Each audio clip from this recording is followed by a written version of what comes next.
दिल्ली की दिल्ली लक्ष्मी योजना के लिए अगर आप भी फॉर्म भरना चाहती हैं तो देखिए आपको स्टेप बाय स्टेप तमाम चीजें जो है इस वीडियो में आपको दिखाने जा रहे हैं। अभी फॉर्म भरने से लेकर पहली किस्त पाने तक कोई भी गलती आपसे ना हो, इसलिए हमारे चैनल को सब्सक्राइब कर लीजिए। हर वो गलती जो आपसे हो सकती है उस पर वीडियो जो है हम आपके लिए लेकर आएंगे, और साथ ही साथ कोई सवाल हो तो कमेंट करके जरूर पूछेगा। अब आपको सीधे लेकर चलते हैं और कैसे आप फॉर्म भर सकते हैं तमाम चीजें आपको दिखाते हैं। कि दिल्ली लक्ष्मी योजना की जो वेबसाइट है उसे हमने खोल लिया है और इसमें दो चीजें जो हैं वो ऐड कर दी गई हैं, एक तो डिपार्टमेंट लॉगिन और बैंक्स नेम लिस्ट, बैंकों के नामों की सूची।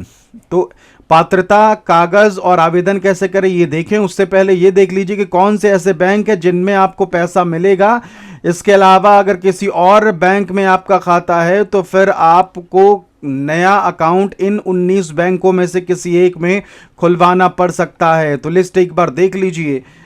बैंक नेम लिस्ट जो है वो स्टेट बैंक आपका इसमें होना चाहिए खाता, या तो आईसीआईसीआई बैंक में, या तो कैनरा बैंक में, या तो एक्सिस बैंक में, या तो पंजाब नेशनल बैंक में, या तो आईडीएफसी बैंक में।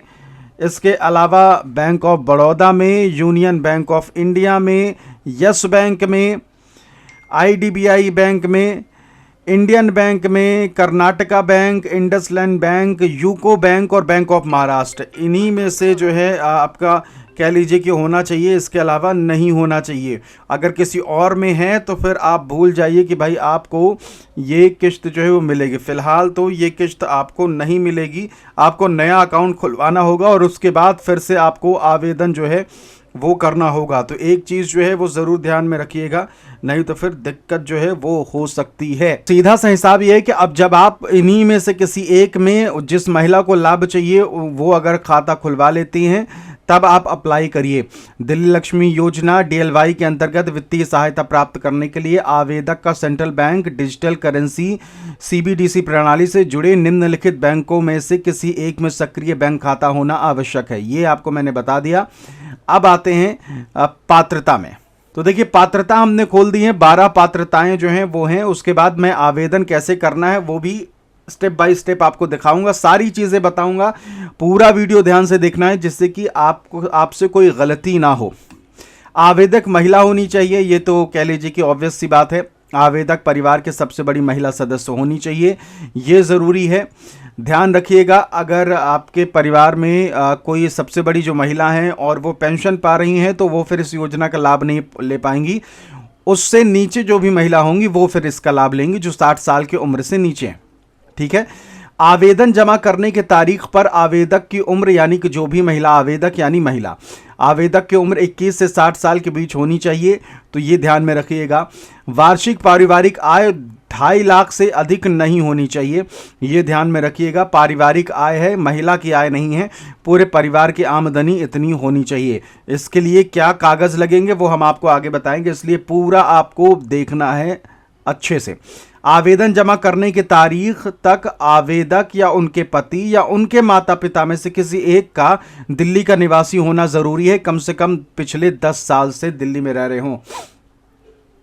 मान लीजिए आप महिला हैं तो आप या तो दिल्ली में 10 साल से रह रही हो, इसका कागज़ प्रूफ हो, कोई कागज़ कौन सा होना चाहिए आगे बताऊंगा आपको, या फिर आपके पति या फिर उनके माता पिता यानी कि आवेदक के माता पिता जो हैं वो, समझ गए ना, आवेदक यानी महिला के माता पिता, सास ससुर नहीं, यह ध्यान रखिएगा।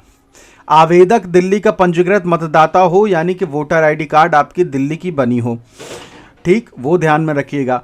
परिवार की आवेदन से पहले पिछले 12 महीनों की वार्षिक बिजली खपत 2400 यूनिट से अधिक नहीं होनी चाहिए। हो सकता है कई महिलाओं के घर में ठंड के मौसम में कम बिजली खपत हो रही होगी लेकिन गर्मी में ज़्यादा, तो टोटल साल भर में आपकी 24 यूनिट से ज़्यादा नहीं होनी चाहिए। अब इधर आ जाइए। आवेदक को केंद्र या राज्य सरकार से किसी भी तरह की पेंशन के रूप में आर्थिक सहायता ना मिल रही हो, वो इनकम टैक्स देने वाला या जीएसटी फाइल करने वाला ना हो, साथ ही सरकारी कर्मचारी ना हो या किसी सार्वजनिक पद पर ना हो। सीधा सा हिसाब ये कि सरकार की तरफ से आपको जो कैश दिया जा रहा हो ऐसी किसी भी स्कीम में आपका नाम ना हो, ना ही पेंशन, ना विधवा, ना दिव्यांग, और ना ही कह लीजिए कि आप जीएसटी या टैक्स जो है वो दे रहे हो। ठीक है, अब आगे आ जाते हैं। आवेदक या परिवार का कोई सदस्य राज्य सरकार, भारत सरकार किसी सार्वजनिक क्षेत्र में उपक्रम, मतलब सीधा सा हिसाब ये है, इतना सारा क्यों पढ़ूं मैं, शॉर्ट में आपको बता देता हूं कि सरकारी नौकरी ना हो, ना ही ठेके पर काम कर रहे हो। ठीक, आवेदक या परिवार का कोई सदस्य 4 पहिया मोटर वाहन का मालिक ना हो, यानी कि उनके पास 4 व्हीलर नहीं होनी चाहिए, ये ध्यान में रखिएगा। ठीक, 4 व्हीलर ना हो, ई रिक्शा चल जाएगा, ऑटो चल जाएगा, लेकिन 4 व्हीलर यानी कि 4 पहिया वाहन नहीं होना चाहिए। आवेदक के 3 से अधिक बच्चे नहीं होने चाहिए। ठीक, आवेदक के विरुद्ध कोई आपराधिक रिकॉर्ड यानी कि आप क्रिमिनल जो है रिकॉर्ड ना हो, जो कि हम पहले से आपको बताते रहे। अब आ जाते हैं कि भाई डॉक्यूमेंट कौन कौन से चाहिए, कागज़ जो है वो सबसे ज़रूरी है। ये 4 कागज़ तो जो भी महिला अप्लाई करेंगी उनको ये 4 कागज़ तो दिखाने ही होंगे, 4 डॉक्यूमेंट्स। आधार कार्ड उन महिला का होना चाहिए, दिल्ली का उन महिला का मतदाता पहचान पत्र होना चाहिए, आवेदक का फोटोग्राफ एवं हस्ताक्षर, यानी कि जो भी महिला इस योजना का लाभ ले रही हैं उनकी फ़ोटो होनी चाहिए। संबंधित निर्वाचन क्षेत्र के सांसद विधायक का समर्थन पत्र, वो कहाँ मिलेगा वो हम आपको आगे बताएंगे, इसलिए सारी चीज़ें आपको आगे बताते रहेंगे, बस आप बने रहिएगा। आगे बढ़ते हैं। अब 10 साल के प्रूफ के रूप में आपको इन 4-5 चीज़ों में से कोई एक चीज़ देनी होगी। आपकी अगर है 10 साल पुरानी कुछ तो ठीक है, नहीं तो फिर अपने पति या फिर आपके माता पिता के दे सकते हैं। दिल्ली के मतदाता पहचान पत्र हो, राशन कार्ड हो, ड्राइविंग लाइसेंस हो, बिजली मीटर का बिल, गैस कनेक्शन का बिल या रसीद। सीधा सा हिसाब ये है कि 10 साल पुराना आप इसमें रजिस्टर कर चुके हो, या तो 10 साल पहले आपका वोटर लिस्ट में नाम जुड़ गया हो, जो भी 10 साल के हिसाब से आप प्रूफ देना चाहते हैं, या फिर ड्राइविंग लाइसेंस जिनका भी आप देना चाहते हैं उनका 10 साल पहले बन गया हो, बिजली का मीटर 10 साल पहले लग गया हो, इस तरीके से कोई एक चीज़ होनी चाहिए। ठीक, अब आप 21 से 60 साल की उम्र के बीच में हैं या नहीं, इसके लिए आपको अपना आधार जो है वो ज़रूर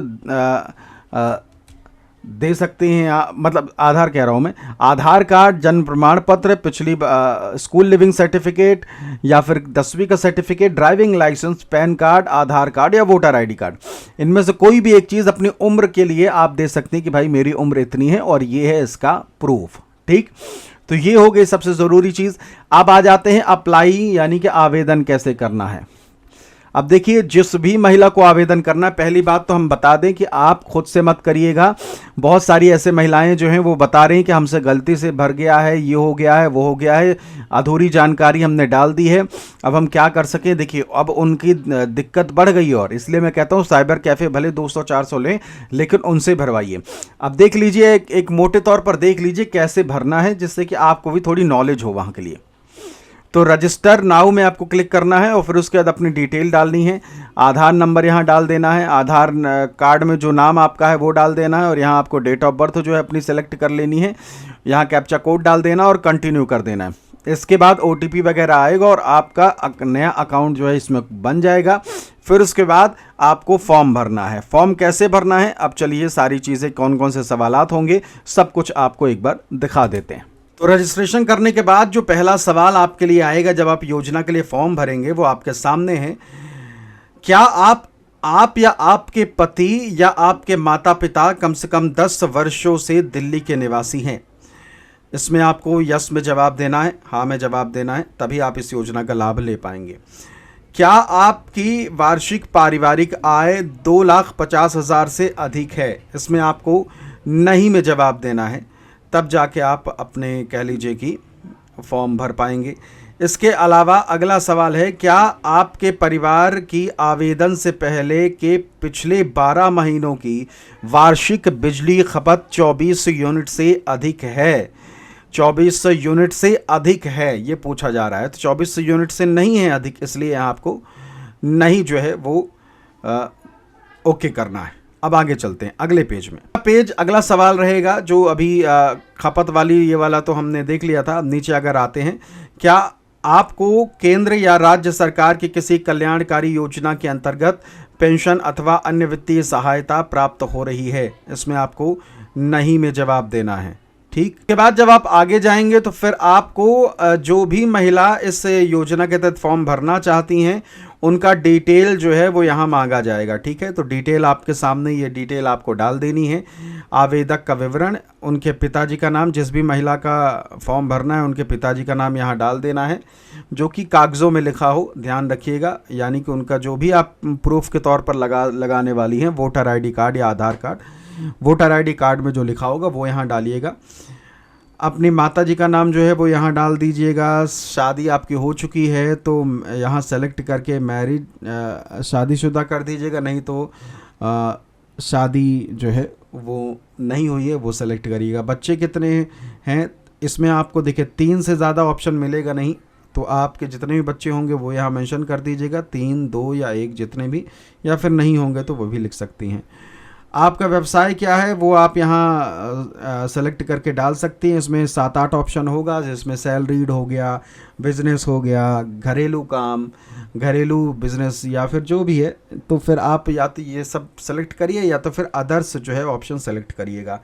एनुअल फैमिली इनकम 2.5 लाख से कम होगा तभी आप इसका लाभ ले पाएंगे, तो इसमें 2.5 लाख से कम आपको मेंशन कर देना है। राशन कार्ड अगर है, अगर अवेलेबल है, इफ़ अवेलेबल, राशन कार्ड अगर आपके पास है तो डालिएगा, नहीं तो छोड़ दीजिएगा। वोटर कार्ड नंबर जो है वो यहाँ उस महिला का डालना है जो इस महिला का आप कह लीजिए कि फॉर्म भर रहे हैं। ठीक, अब inter current address, current address जो है वो यहाँ डाल देना है। आधार कार्ड, वो आधार कार्ड का तो वोटर ID कार्ड में जो हो वो आप यहाँ डाल दीजिएगा। अब आगे चलते हैं, अगले सेक्शन में अगर जाएंगे, वर्तमान एड्रेस आपने डाल दिया है, फिर उसके बाद पिन कोड जिस भी दिल्ली के इलाके में आप रहते हैं वो डालिए। असेंबली आपका विधानसभा क्षेत्र जो होगा वो, ज़िला जो है वो सेलेक्ट करिएगा, सब डिवीज़न उपमंडल है तो वो सेलेक्ट करिए, और यहाँ आपको परमानेंट अपना एड्रेस जो है वो डाल देना है, आपके वोटर ID कार्ड में मेंशन होगा। ठीक, फिर उसके बाद अपन कर देंगे इसे कंटिन्यू और आगे बढ़ जाएंगे। जैसे ही कंटिन्यू करके आगे बढ़ेंगे फिर उसके बाद आपको अपने परिवार की जानकारी जो है वो मेंशन करनी है, ये सबसे ज़रूरी है। तो जिस भी, मान लीजिए अपने पति का नाम आप यहाँ डालना चाह रहे हैं तो उनका पूरा नाम यहाँ डाल देना है, और आपका रिलेशन यहाँ जो है वो पति लिख दीजिएगा, उनकी डेट ऑफ बर्थ यहाँ लिख दीजिएगा, पुरुष यहाँ सेलेक्ट कर दीजिएगा। आधार नंबर जो उनका है वो यहाँ मेंशन कर दीजिएगा, उनका मोबाइल नंबर जो आधार से जुड़ा हुआ हो वो डाल दीजिएगा। यदि आपके पास अपार नंबर है तो वो डालिए, नहीं तो छोड़ दीजिएगा। आभा ID है तो वो डालिएगा, नहीं तो फिर छोड़ दीजिएगा अगर होगा तो। ठीक, और फिर उसके बाद ऐड मेंबर जो है वो हम कर देंगे, और फिर ऐड मेंबर जितने भी आपके फैमिली मेंबर हैं ऐड कर करके ऐसे सबको जोड़ते जाना है। आगे आपकी बैंक डिटेल, जिस भी महिला को इसका लाभ चाहिए उसको अपना बैंक डिटेल यहाँ मेंशन कर देना। शुरुआत में मैंने आपको बताया था कि कौन कौन से बैंक होने चाहिए, वो ज़रूर ध्यान में रखिएगा। तो अकाउंट नंबर उस बैंक का, इसके अलावा IFSC कोड वो, और बैंक जो भी होगा बैंक का नाम यहाँ मैंने एक्सेस कर दिया है, जो भी बैंक आपका होगा, या फिर यहाँ आपको कह लीजिए कि पूरा ऑटोमेटिक ब्रांच वांच शाखा वाखा सब आ जाएगी जैसे ही आप IFSC कोड डालेंगे।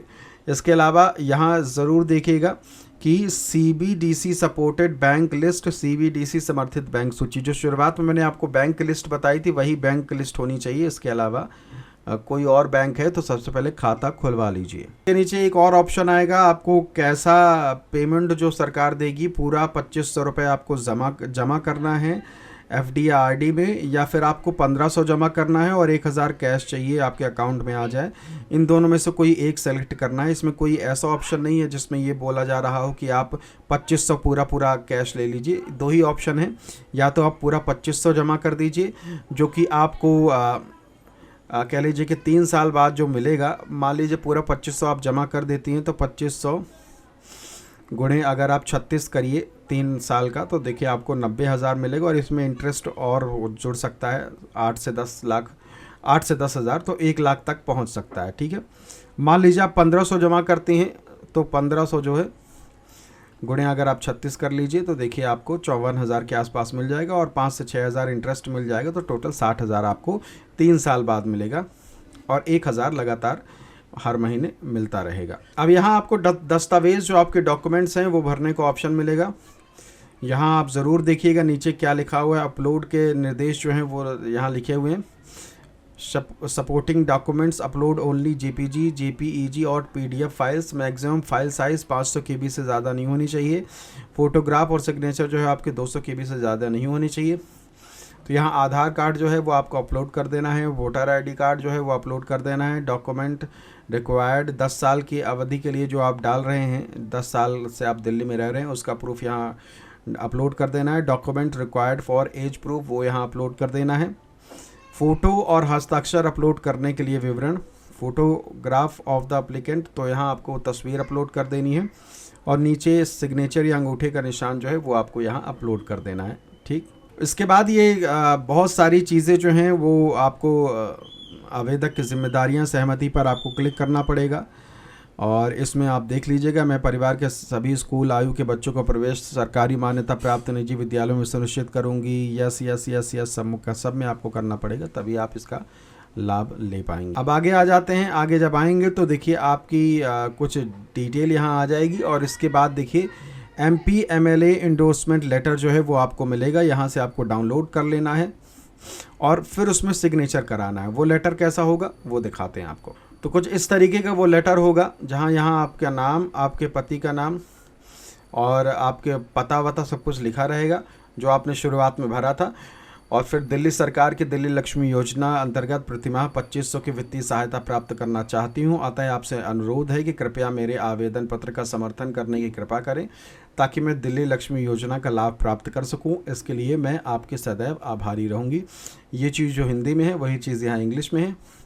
नीचे आपका QR कोड रहेगा, आपकी जो तस्वीर फ़ोटोग्राफ आपने दी है वो आ जाएगी। यहाँ आपको MLA या कह लीजिए कि विधायक का सिग्नेचर करा लेना है और कह लीजिए कि उनका सील जो है वो होना चाहिए। और इसके अलावा आपका हस्ताक्षर या अंगूठे का निशान जो है वो आपको यहाँ कर देना है। अब इसके बाद इसको आपको अपलोड करना है।